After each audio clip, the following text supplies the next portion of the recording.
As your Bell Wi-Fi not working even tough, everything seemed fine before. Whether your devices were not connect or the internet suddenly stopped, the problem is not always with your router. In many cases, it's caused by a temporary issue that's relatively easy to identify.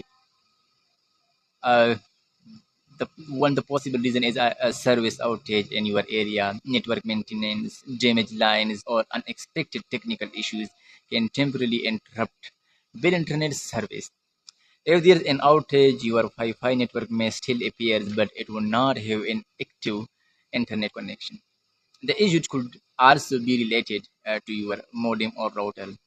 A device that has not fully started, a loose cable, or a temporary software glitch can prevent your home network from network properly.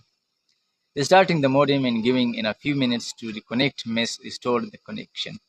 Sometimes the problem is limited to a single device rather than the entire Wi-Fi network.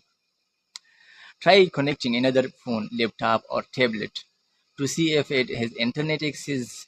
If only one device is affected, restarting that device or forgetting and reconnecting to the Wi-Fi network may help.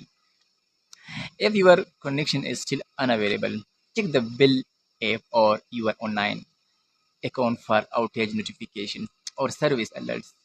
If no outage is reported and you are already restarted your equipment, contacting Bill customer support is the best next step so they can check your line and account for any issues. Most Bill Wi-Fi problems are caused by temporary outages, equipment glitches, or device-specific connection issues. Taking a few minutes to check each possibility can often get you back online without unnecessary delays. So, have you found this guide useful? Stay tuned for more easy to follow videos covering common internet, Wi-Fi, and telecom troubleshooting tips. Thanks for watching. I will see you in the next video.